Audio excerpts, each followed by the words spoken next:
오늘 본문 말씀은 누가복음 23장 32절에서 37절까지 말씀 제가 봉독을 하겠습니다. 누가복음 23장 32절에서 37절까지. 또 다른 두 행악자도 사형을 받게 되어 예수와 함께 끌려가니라. 해골이라 하는 곳에 이르러 거기서 예수를 십자가에 못 박고 두 행악자도 그렇게 하니 하나는 우편에 하나는 좌편에 있더라. 이에 예수께서 가라사대 아버지여 저희를 사하여 주옵소서 자기의 하는 것을 알지 못함이니이다 하시더라. 저희가 그의 옷을 나누어 제비를 뽑을세 백성은 서서 구경하며 관원들도 비웃어 가로되 저가 남을 구원하였으니 만일 하나님의 택하신 자 그리스도여든 자기도 구원할지어다 하고 군병들도 희롱하면서 나와 신 포도주를 주며 가로되 내가 만일 유대인의 왕이여든 내가 너를 구원하라 하더라. 이는 하나님의 말씀이니라. 오늘 2016년도 종료주일입니다. 오늘부터 고난주간이 시작되고 그 첫째 날이 바로 오늘입니다. 예수님은 만인간의 구세주로서 이 땅에 오셔서 33년의 생애를 이제 일주일 뒤에는 마감하게 됩니다. 오늘은 나귀를 타고 예루살렘 성에 입성하시죠. 이 예루살렘 성은 오늘 우리 각자 마음을 상징을 하는 것입니다. 우리 마음속에 예수님이 나귀를 타고 입성을 하십니다. 우리를 구원하시기 위해서 구세주로 환영을 받으면서 예루살렘 성에 입성하신 귀한 날. 그런데 그 환영은 얼마 가지 못했습니다. 예수님이 오늘 예루살렘 성에 입성할 때 예루살렘 모든 사람들은 수만 명의 군중들은 모여서 예수님 앞에 호산나 다윗의 자손이여 우리를 구원하소서 그러면서 종려나무 가지 가장 연한 가지를 길바닥에다 깔고 그것을 흔들면서 예수님을 영접을 했습니다. 우리가 처음 예수를 믿을 때에 죄로 인하여 죽을 수밖에 없는 우리의 영혼들, 그 영혼을 구원하러 이 땅에 예수님이 구세주가 되어서 오셨다. 그래서 나 같은 존재를 천국 갈 수 있는 백성 만들어줬다. 그때 여러분들 그 감격 한번 생각해 보세요. 야, 내가 이 땅에서 그냥 흙으로 돌아가지 아니하고 영생의 나라에 들어가는 하나님의 자녀로 회복되다니. 그때 처음 예수를 믿을 때 뭐 우리가 가진 거 다 드려도 아깝지 않습니다. 간도 빼주고 쓸개도 빼주고 자기 재산 다 갖다 바쳐도 아깝지 않다.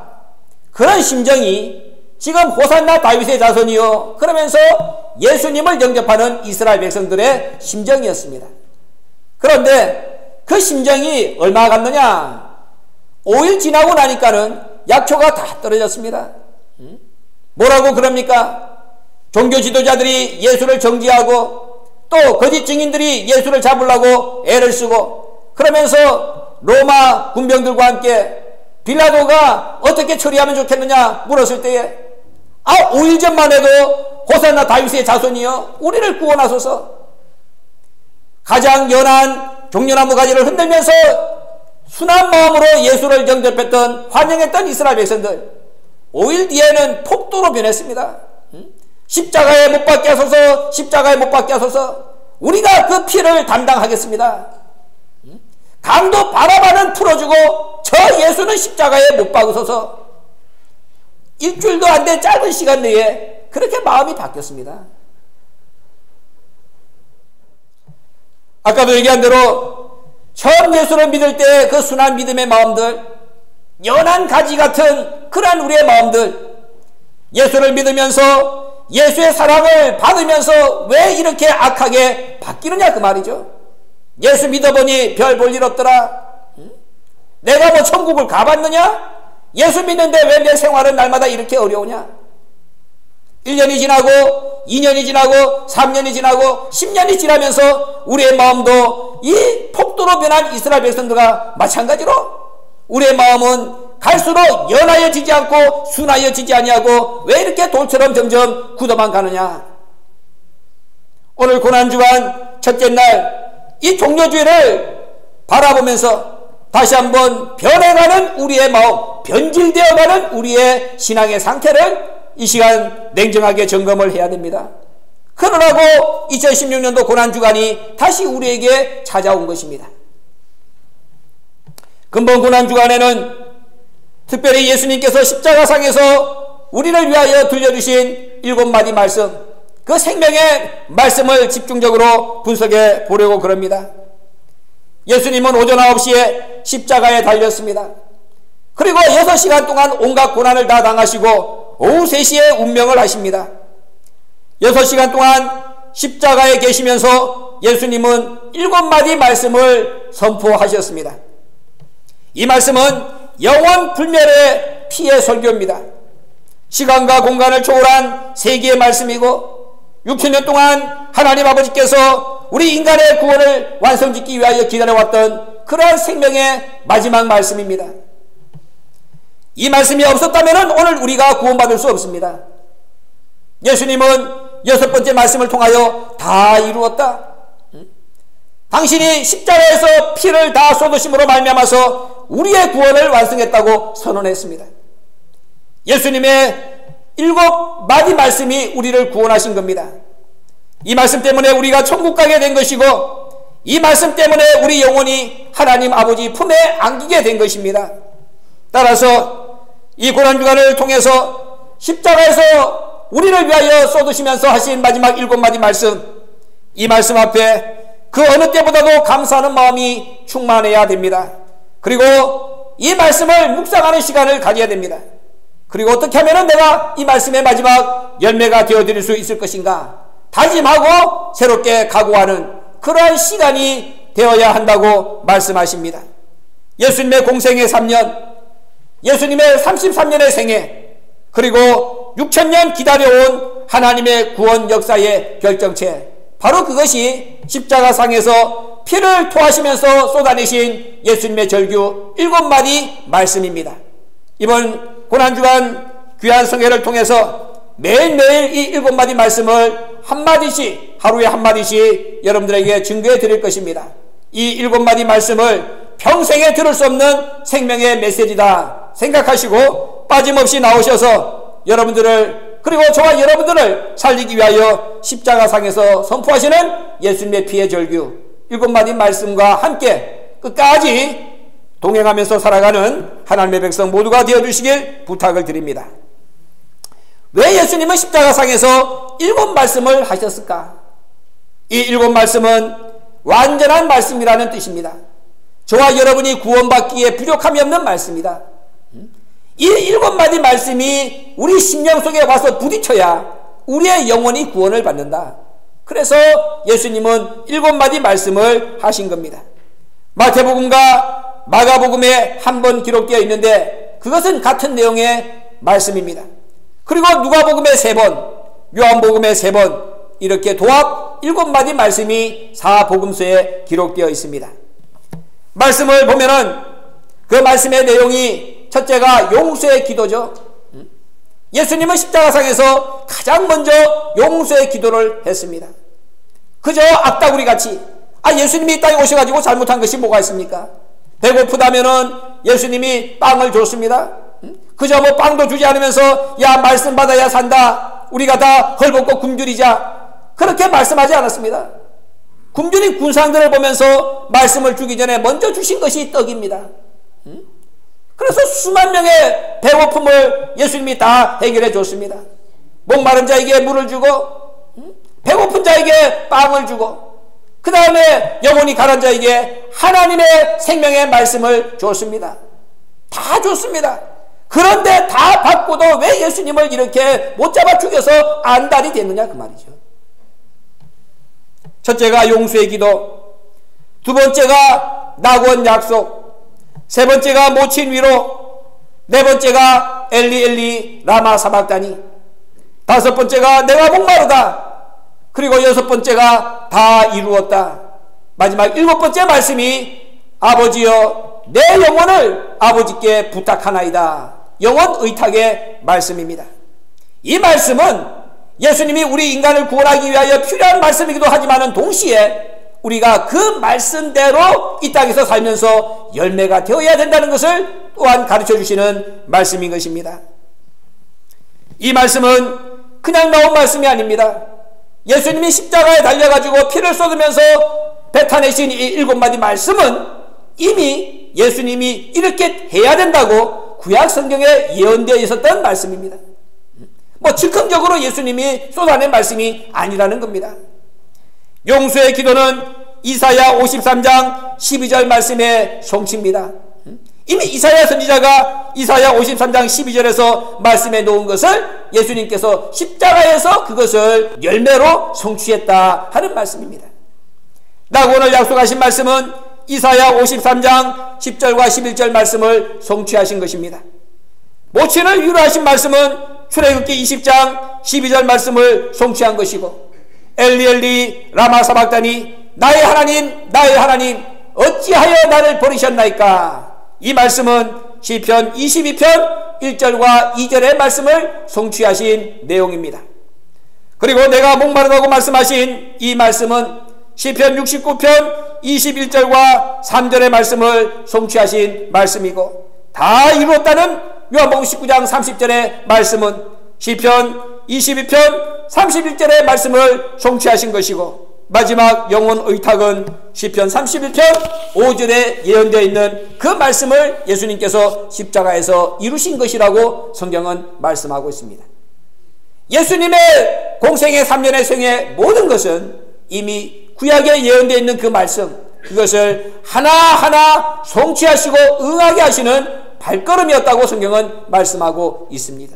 그 결국으로 십자가에서 말씀하신 이 7마디 말씀도 구약 성경 곳곳에 예언되어 있는 그 말씀을 예수님이 다 찾아서 이룬 과정이라는 것을 우리는 명심을 해야 됩니다. 그 첫 번째 말씀이 오늘 용서의 기도입니다. 아버지여 저희를 사하여 주옵소서. 오늘 설교 제목이죠. 이 용서가 있음으로 해서 오늘 우리가 구원을 받은 것이고, 이 용서로 인해서 죄인이 회개하게 되는 것입니다. 예수님은 십자가상에서 가장 먼저 뱉으신 용서의 기도를 통해서 용서가 구원의 출발점이고 동시에 구원의 완성이다, 이것을 저와 여러분에게 가르쳐 주신 것입니다. 예수님이 우리를 용서해 주지 않으면 우리가 어떻게 하나님의 자녀가 되겠습니까? 예수님이 우리를 위하여 용서의 기도를 하지 않았다면 어떻게 아버지의 용서를 우리가 받을 수가 있겠습니까? 오늘 우리가 이 예수님의 용서를 받았다면 우리의 삶 속에서 우리가 용서하지 못할 사람이 어디 있겠느냐? 그래서 이 용서의 기도를 통해서 용서가 내 구원의 출발이며 동시에 완성이구나, 그것을 저와 여러분이 깨달아야 된다 하는 말씀입니다. 아버지여 저희를 사하여 주옵소서. 이 용서의 기도가 예수님의 기도면서 동시에 저와 여러분의 기도가 될 때에 우리도 구원 완성이 이루어진다는 사실을 명심하시길 바랍니다. 십자가상에서 피를 토하시면서 가장 먼저 뱉어내신 이 용서, 예수님의 용서에는 어떠한 내용들이 담겨 있을까? 예수님의 용서의 성격을 우리가 먼저 분석을 해야 됩니다. 첫째가 예수님의 용서는 그러나의 용서입니다. 예수님의 용서는 그러나. 오늘 본문 누가복음 23장 34절을 보세요. 이에 예수께서 가라사대 아버지여 저희를 사하여 주옵소서. 그저 예수님이 십자가에서 아버지여 저희를 사하여 주옵소서 이렇게 말씀하지 않았습니다. 오늘 본문 말씀 보면은 이에 조건이 붙어 있어. 단서가 붙어 있습니다. 이에 예수께서 가라사대 아버지여 저희를 사하여 주옵소서. 이 이에라는 단어는 헬라어로 대라는 단어입니다. 그 뜻이 뭐냐? 그 뜻이 바로 그러나라는 뜻입니다. 그러나 왜 예수님은 아버지여 저희를 사하여 주옵소서라는 이 말씀 앞에다가 그러나라는 이 단서를 붙였을까요?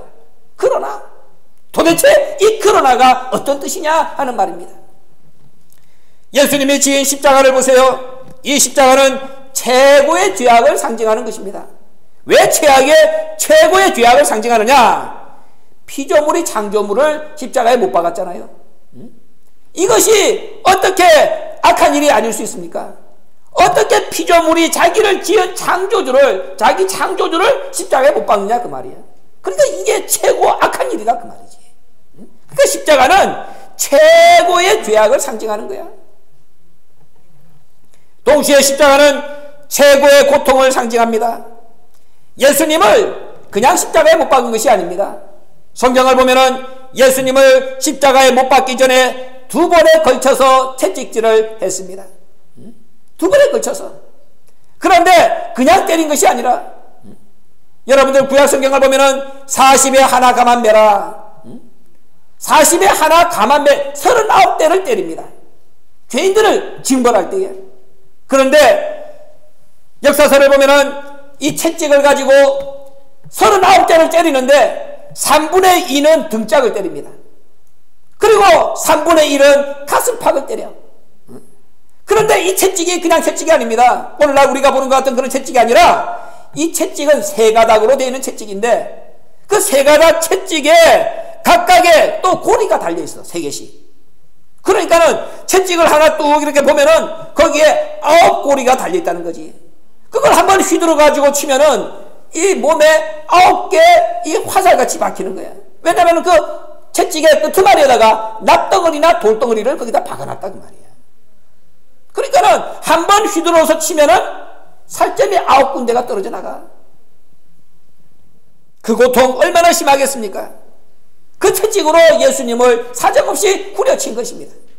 얼마나 때렸으면은 시편 129편 3절을 보면은 예수님의 등짝에다가 고랑을 지었다. 여러분들 이 농사 짓는 사람 밭 일대에 그잖아, 거기다 쟁기를 붙여가지고 가봐. 그러면 길에 밭에 질이 나잖아. 예수님의 등짝에다가 이 9가닥의 채찍으로 후려치니까는 얼마나 때렸는지 예수님의 등짝에 고랑이 났다는 거야. 고랑이. 이사야 51장 23절 말씀을 보면은 그렇게 무지막지하게 때려가지고 고랑을 만들어 놓고 예수님을 땅바닥에다 내팽개쳤습니다. 그리고 그 등짝을 오징어를 밟고 지나가듯이 넘어갔다고 성경은 말씀하고 있습니다. 야, 땅바닥에 엎드려라, 우리가 밟고 지나가리라. 예수님의 등은 더 이상 당신의 것이 아니죠. 그저 이 더러운 인간들이 온갖 죄를 짓기 위해서 돌아다녔던 그 더러운 발들이 예수님의 등짝을 오징어처럼 밟고 지나간 거예요. 내게 아닙니다. 거기다가 머리에는 가시 면류관을 씌우고, 그것도 부족하다고 마태복음 27장 30절 말씀을 보면은 갈대로 그 머리를 내려쳤다고 성경은 말씀하고 있습니다. 얼마나 고통스럽겠습니까? 그래서 십자가는 최고의 고통을 상징하는 것이다. 최고 악한 죄인들이 예수님에게, 아무 죄가 없는 예수님에게 최고의 고통을 안겨줬습니다. 뿐만 아니라 거기다가 최고의 모욕까지 안겨주죠. 예수님은 아무 죄가 없는데도 무고하신 예수님을 증인들을 세워가지고 죄를 뒤집어 씌워서 극악한 죄인을 만들어 놓고 발가 벗겨가지고 십자가에 매달았습니다. 요한복음 19장 23절과 24절 말씀을 보세요. 예수님이 입었던 옷을 다 뺏겨가지고 로마 군병들이 속옷하고 겉옷을 나눠 가집니다. 그러니까 예수님은 백주에 33살 되는 청년이 백주에 발가벗고 아무것도 가리지 못한 채에 그냥 많은 인간들이 그대로 보는 적나라한 모습으로 모욕을 당하면서 십자가에 매달렸다 하는 말씀입니다. 그것으로 끝난 게 아니죠. 마태복음 27장 31절 말씀을 보면은 벌거벗겨놓고 시롱을 합니다. 누가복음 23장 36절 보면은 군병들도 밑에서 시롱합니다. 누가복음 23장 35절을 보면은 백성들은 구경하고 관원들은 그 모습을 보고 비웃었다, 이렇게 말씀하고 있습니다. 그러니 그 모욕, 그 수치 무엇으로 표현할 수가 있겠습니까? 이처럼 인간으로서 당할 수 있는 최고의 고통, 최고의 모욕을 당하고 있는 가운데서 예수님의 입에서 터져나온 음성이 뭐냐? 그러나 인간의 죄악과 사악함과 모욕을 뚫고 반대를 선포하신 음성이 바로 그러나라는 그 단어라는 말씀입니다. 이유 따지지 않겠다는 겁니다. 어떤 것도 문제 삼지 않겠다는 선언입니다.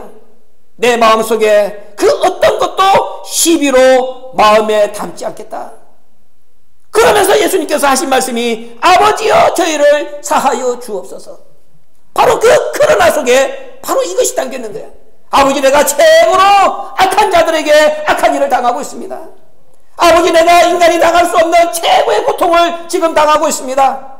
아버지여, 내가 지금 인간으로서는 당할 수 없는 최고의 모욕을 이 창조주 하나님인 내가 당하고 있습니다.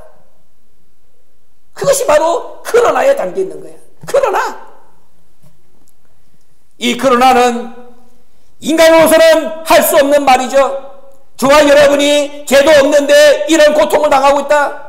내가 아무런 잘못도 없는데 내가 이런 모욕하고 있다. 내가 아무 이유도 없이 붙잡혀가지고 내가 이런 매를 맞고 있다. 그러면 저와 여러분이 그 상황 속에서 아버지여 저들을 사하여 주옵소서 이런 기도가 나오겠습니까? 인간으로서는 할 수 없는 일입니다. 그러나 예수님이 하셨기 때문에 바로 그 인간으로서는 할 수 없지만은 하나님이신 예수님이 하신 그 모든 용서, 바로 그 용서가 이 그러나 속에 담겨 있다는 것입니다. 이 그러나의 능력을 받기 위해서 오늘 우리가 교회에 나온 것입니다. 이 그러나의 능력이 내 것이 되게 하기 위해서 우리는 고난주간을 지키고 있는 것입니다. 우리의 삶을 돌아봅시다. 이유 없이 우리를 괴롭힌 사람이 얼마나 많습니까? 그저 생각도 하기 싫습니다. 얼굴도 마주치기 싫습니다. 그런 사람 때문에 내가 천국 간다. 아이고, 그 사람 가는 곳이라면 나 안 가고 말아. 그런 막말을 우리가 얼마나 많이 하면서 살았습니까? 오늘 그래서 이 예수님의 그러나를 우리가 받아야만 한다는 것이죠. 날 괴롭혔지만 그러나, 나에게 감당할 수 없는 모욕을 준 그 사람이지만은 그러나, 내 명예를 실추시키고 나를 힘들게 하고 나를 망하게 하고 우리 집안을 풍비박산 만들었지만은 그러나 아버지여, 저들의 죄를 용서하여 주시옵소서. 이 그러나가 있는 자에게 하나님은 부활의 아침을 보장해 주신다고 말씀하고 있는 것입니다. 그러나가 있는 자는 하늘이지만은 그러나가 없는 자는 땅입니다. 따라서 이 그러나는 하늘과 땅을 구별짓는 경계선이라고 말씀을 드릴 수가 있습니다. 동시에 이 그러나는 하나님과 인간을 구별짓고 빛과 어둠을 나누고 창조주와 피조물을 구별하는 그러한 경계선이라는 사실을 명심을 해야 됩니다. 그냥 예수님이 저희의 죄를 사하여 주옵소서 그렇게 말씀한 것이 아니야. 예수님은 분명하게 저들이 얼마나 악한 일을 하고 있는가, 그것을 예수님은 언급했습니다. 그들이 얼마나 사악한지, 얼마나 나를 모욕했는지, 얼마나 나에게 고통을 줬는지, 모욕을 했는 그 다 하나님은 언급했어. 그러면서 그러나야, 그러나 내가 그걸 모른다는 것이 아니야. 창조주인 내가 당할 수 없는 것을 당했다. 그러나 창조주인 내가 이 모든 것을 용서하는데 너희들이 못할 것이 무엇이 있느냐. 그런 그러나의 용서를 예수님은 오늘 우리에게 십자가에서 가르쳐주고 있는 것입니다. 말로만 예수님의 고난의 발자취를 따라갑니다. 그렇게 말하면 안 됩니다. 예수님이 창조주면서 피조물에게 당한 이 말할 수 없는 모욕과 수치와 고통, 그것을 다 아시면서도 그들을 품어줬던 이 용서의 기도, 이 용서의 기도가 그래서 오늘 구원받기를 원하는 저와 여러분에게도 절실하게 필요하다는 것을 명심을 해야 됩니다. 그러라고 지금 예수님이 십자가상에서 이 기도를 우리에게 본으로 가르쳐 주신 것입니다. 두 번째로 예수님의 기도는, 용서의 기도는 어떤 성격이냐? 사람에 대한 용서입니다. 사람에 대한 용서. 오늘 누가복음 23장 34절 보세요. 아버지여 저희를 사하여 주옵소서. 예수님은 저희의 죄를 용서해달라고 기도하지 않았습니다. 사람을 용서해달라, 저희를 용서해주라, 하나님 앞에 그렇게 기도했습니다. 예수님의 용서는 사람에 대한 용서입니다. 예수님이 말씀하시는 저희가 누굽니까? 지금 예수님을 십자가에 못 박은 로마 군병들, 그리고 어거지를 풀어가지고 예수님을 지금 십자가에 내몰았던 종교 지도자들, 그리고 어리석은 군중들, 궁극적으로는 이 땅에 살고 있는 모든 불신자, 저와 여러분까지 포함한 모든 사람들이 바로 저희들입니다. 예수님은 이 사람들을 품고 지금 용서를 하고 계신 것입니다. 예수님의 가르침을 보세요. 예수님은 사람을 미워하라고 가르치지 않았습니다. 너희가 죄는 미워하되 사람은 미워하지 말라. 이것이 예수님의 용서의 기도의 핵심입니다. 우리가 그렇습니까? 우리는 그저 그 사람 죄도 미워하고 아예 사람도 미워하잖아. 근데 예수님이 보시는 사람은 어떤 사람입니까? 연약한 사람들이야. 그저 연약하기 때문에 내버려두면 죄를 지을 수밖에 없는 연약한 존재야. 가만 내버려두면 언제나 사단의 밥이 되고 마는 연약한 존재야. 예수님은 그걸 아시는 거야. 그래서 예수님은 언제나 죄인을 보면서 그 죄를 책망을 했지 그 죄인을 책망하지는 않았습니다. 우리가 잘 아는 요한복음 8장 11절 말씀을 보세요. 가늠하다가 잡혀온 여자가 있잖아요. 옷도 제대로 입지 못했습니다. 많은 사람들은 양손에다가 돌을 들었습니다. 그리고 씩씩거리면서 그 여자를 끌고 와서 예수님 앞에 패대기를 치고 난 뒤에 예수님에게 묻습니다. 예수님, 이 여자가 간음을 했는데 어떻게 할까요? 모세의 율법에는 간음한 여자를 돌로 쳐서 죽이라고 그렇게 정해놨거든. 그러니까 이 예수, 네가 평상시에 사랑 타령했는데 너는 어떻게 하나 한번 보자. 그래가지고 사람들이 양손에 돌을 들고 그 여자를 끌고 예수님 앞에 온 것입니다. 그 여자를 돌로 쳐서 죽이자는 거지. 그때 예수님이 뭐라고 말씀하십니까? 아무 얘기도 안 하시고 그 폭도들이 돌 들어가지고 그저 연약한 여자 죽이자고 그렇게 아우성을 치는데 예수님은 땅바닥에다가 편안하게 글을 쓰고 있었습니다.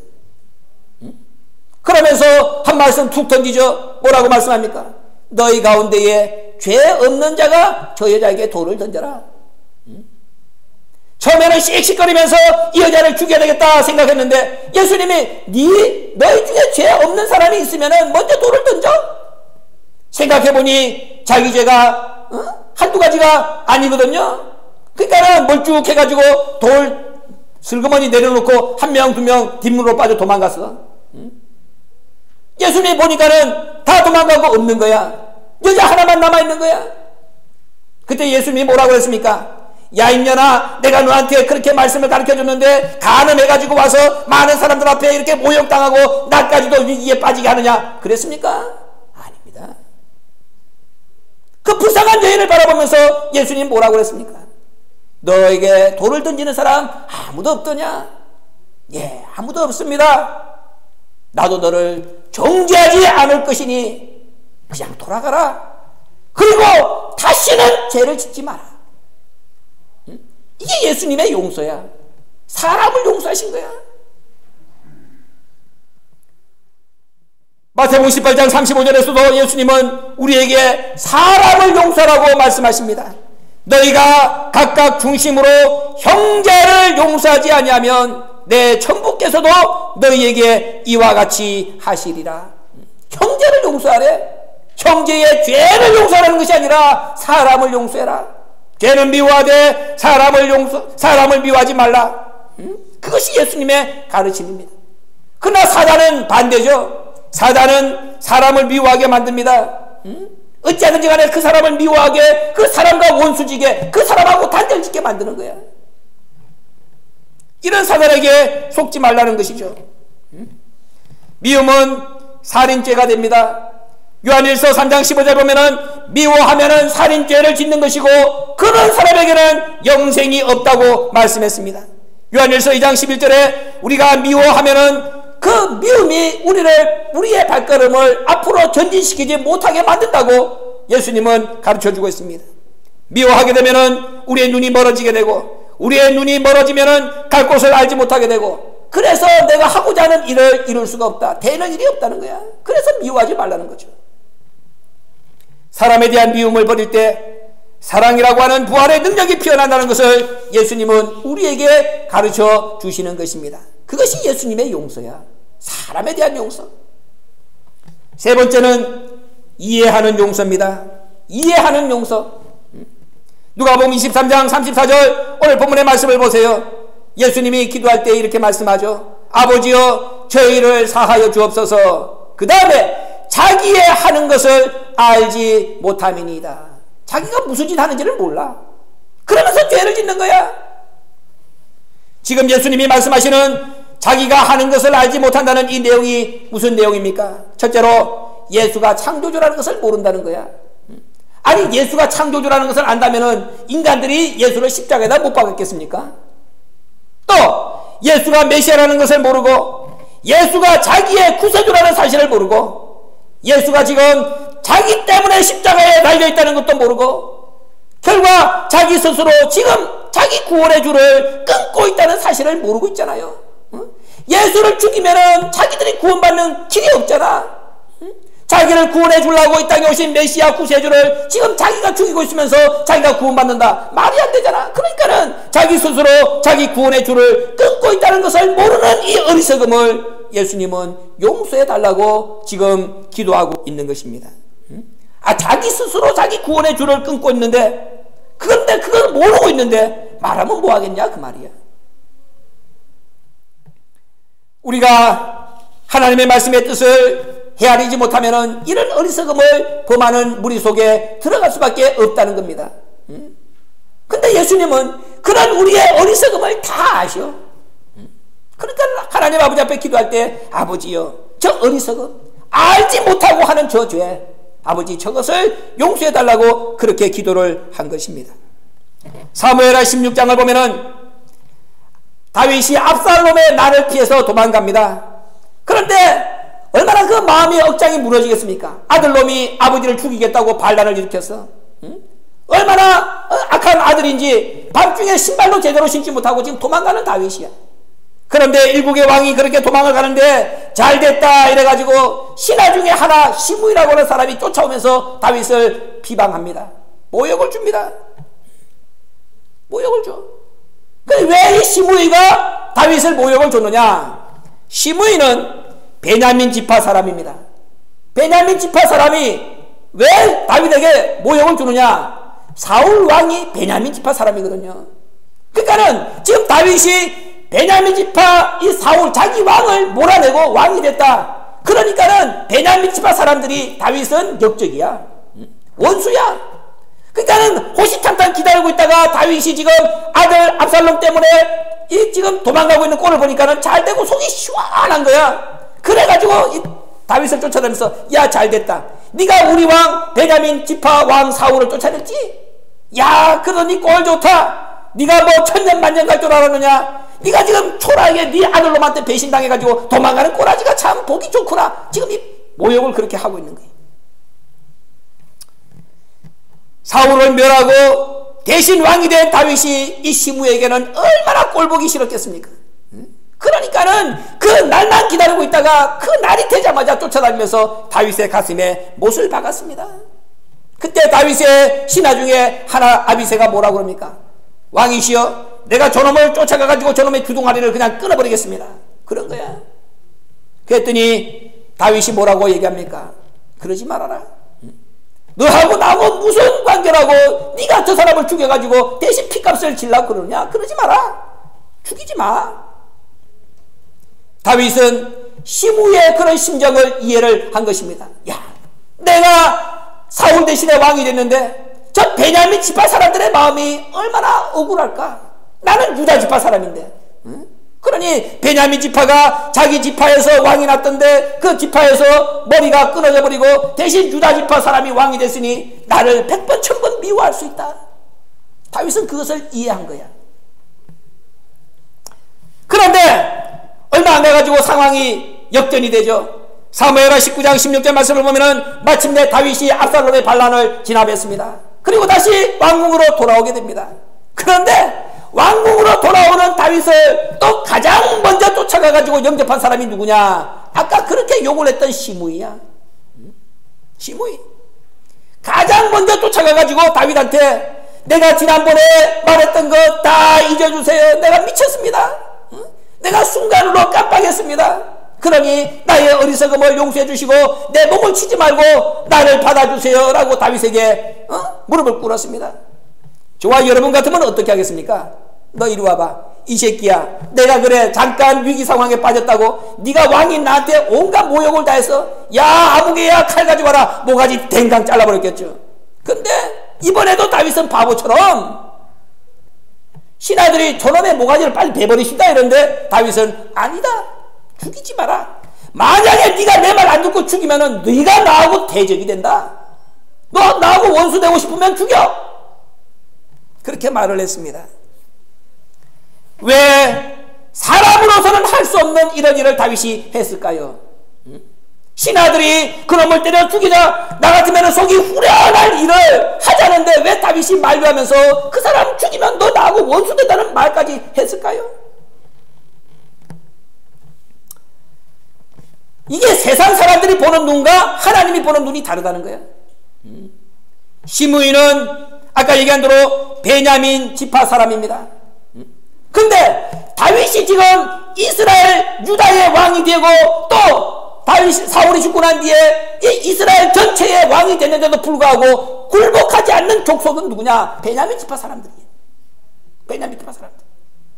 시므이의 굴복은 따라서 베냐민 지파 전체 지파의 굴복이 되는 것입니다. 이전까지는 다윗이 유다 지파의 왕으로만 군림할 수밖에 없었지만은 이 시므이가 끝까지 머리 숙이지 않았던 시므이가 굴복함으로 말미암아서 이제 다윗은 베냐민 지파까지 얻는 이스라엘 전체의 명실상부한 왕이 되는 것입니다. 사무엘하 19장 16절 보세요. 바후림에 사는 베냐민 사람 게라의 아들 시므이가 급히 유다 사람과 함께 다윗 왕을 맞으러 내려올 때에 베냐민 사람 1000명이 저와 함께 했다. 시므이가 왕이 다시 돌아오는 것을 보고 나가가지고 무릎을 꿇고 살려달라 그럴 때에 유다 사람을 데리고 오고 동시에 베냐민 사람 1000명도 데리고 온 거야. 이제는 완전히 베냐민 지파가 당신한테 굴복합니다. 그걸 선언한 거지. 유다 지파와 베냐민 지파의 통합이 시므이 한 사람의 굴복으로 완성되는 이 놀라운 사건을 다윗은 이미 보고 있었다 하는 것입니다. 이 얼마나 깊은 이해심입니까? 그래서 인간의 생각으로는 당장 눈앞의 것을 보고 그놈의 목을 베어버리는 것이 우리 마음이 시원하겠다. 그런 아비새의 요청사항을 다윗은 거절하고 더 크고 더 깊은 이해로 시므이의 굴복은 이스라엘 전체의 통합을 가져오는 베냐민 지파의 전체의 굴복이다. 그것까지 본 다윗은 넓은 이해심으로 시므이의 목숨을 잠깐 연장시켜주는 그러한 여유를 부렸다는 사실을 성경은 기록하고 있는 것입니다. 여러분 숫자 한번 봐봐. 5라고 하는 숫자가 있잖아. 5에다가 3을 빼면 뭐가 돼? 2가 되잖아. 5에다가 3을 빼면 2가 되는 거야. 우리가 이 세상을 살아가면서 아무리 큰 오해도 내가 3번만 용서하는 마음을 가지면은 다 이해할 수 있다. 그걸 보여준다고 생각해봐. 그저 숫자라고 생각하지 말고 5 빼기 3은 2야. 오해도 이해가 가능해. 어떻게 하면은 3번 용서하면은 3번 용서하면은 이해라고 하는 말 영어로 뭡니까? understand이야. understand. 그 사람 아래에 들어가는 거야. understand야. 밑에 서는 거야. 내가 그 사람 위에서 군림하면은 절대 용서가 안 되고 이해가 안 돼. 그러나 내가 그 사람의 마음까지 들어가가지고 그 사람 밑에 언더스탠딩 할 때에 그 사람의 그런 마음까지도 내가 다 품을 수가 있다는 거야. 그게 이해라는 거야. 예수님은 십자가상에서 그것을 우리에게 가르쳐 준 것이고 이런 예수님의 마음을 닮아간 다윗도 그런 마음으로 이 세상에 어리석은 인간들의 마음을 품었다고 성경은 말씀하고 있는 것입니다. 이 고난주간 첫째 날 예수님의 용서의 기도를 받는 저와 여러분도 오늘 이후에 우리 마음속에 아직도 용서가 불가능한 사람이 있다면은 3번만 눈 감고 생각해봐. 지난번에 어떤 사람이 나한테 카톡을 보내줬어. 근데 이 할머니가 평생을 살아가는데 그저 휴지나 주스면서 이렇게 불쌍하게 살아가는 거야. 근데 그 사람은 날마다 웃고 살아. 그래서 이웃의 사람들이 가만히 생각하다가 하루는 그 할머니한테 찾아가서 물어본 거야. 할머니, 생활이 이렇게 구차한데 할머니는 어떻게 날마다 그렇게 방실방실 웃고 사십니까? 그랬더니 그 할머니가 하신 말씀이 여보게나 내가 마음이 넓어서 그런 거 아니라며. 나도 남 잘 사는 거 보면은 벨이 꼴리고 남이 나한테 못되게 하면은 나도 화가 나. 그런데 내가 교회에 나가서 배운 게 하나 있어. 예수님이 무덤에서 3일 계셨다며. 야, 내가 3일만 참아보자. 내가 3일 뒤에 가가지고 그냥 어떻게 하더라도 작사를 내더라도 일단 나도 한번 3일 참아보자. 그래가지고 자기를 괴롭히고 자기를 힘들게 하고 자기의 모든 것을 빼앗아간 사람, 첫째 날 꾹 참고 둘째 날 또 한번 참아보고 셋째 날까지 한번 참아봤다 그 말이야. 그랬더니 3일째 딱 지나니까는 그 원수 같은 마음이 다 녹아져 없어지더라는 거야. 그래서 이 사람이 배운 게 내가 3일만 참자 3일만 참자. 예수님도 무덤 속에서 3일을 참았는데 내가 그거 못하겠어? 그러면서 어려운 일을 만날 때마다 그렇게 했더니 원수가 없어졌다. 그래서 나는 날마다 웃을 수 있는 것이라네. 응? 옆에 사람들이 가서 그거 보고 큰 교훈을 받은 거야. 우리도 마찬가지야. 예수님이 무덤에 3일 있었다. 그것만 생각하지 말고 예수님도 무덤 속에서 창조주 예수님이 무덤 속에 3일 갇혀 있었다면 얼마나 힘들었을까? 얼마나 어려웠을까? 그랬는데 나도 이 무덤이 없어지는 빈 무덤의 종교를 받았는데 나도 예수 그러한 고난의 길을 한번 내가 실천하면서 살아봐야 되지 않겠는가? 그러면 그 할머니처럼 날마다 우리도 원수 없이 이렇게 웃으면서 사는 평화의 기쁨의 나날을 맞이할 수가 있다는 것을 명심하시길 바랍니다. 응? 알았어요? 예수님이 십자가에 달렸다. 응? 십자가에 달렸어. 그 십자가에 달려가지고 어떻게 이해할 수 있을까? 그 죄인들의 밑바닥까지 예수님은 내려가신 거예요. 언더스탠딩 하셨기 때문에 그들의 모든 죄악 어리석음까지도 다 품으시고 예수님은 오늘 위대한 용서의 기도를 저와 여러분에게 자신있게 선포하고 있다는 사실을 믿으시기 바랍니다. 예수님의 용서의 기도는 우편 강도를 얻었습니다. 누가복음 23장 34절 말씀을 보면 이 예수님의 좌우편에 강도들이 달려있는 거야. 그런데 좌편에 있는 강도와 우편의 강도가 처음에는 예수님을 함께 욕을 했어. 야, 네가 하나님의 아들이냐? 네가 하나님의 아들이면 네가 내려오고 우리도 구해라. 온갖 모욕으로 좌우편의 강도가 예수님을 모욕을 했습니다. 그런데 예수님은 그 모욕을 들으면서도 계속해서 아버지여 저희의 죄를 사하여 주옵소서. 엘레겐 가라사대 기도하시더라. 이게 헬라어로 엘레겐이야. 한 번의 기도가 아니라 예수님은 계속적으로 저희를 용서하여 주옵소서, 저희를 용서하여 주옵소서. 예수님의 입에서는 피가 쏟아지는 것만큼 그 기도가 끊어지지 않은 것입니다.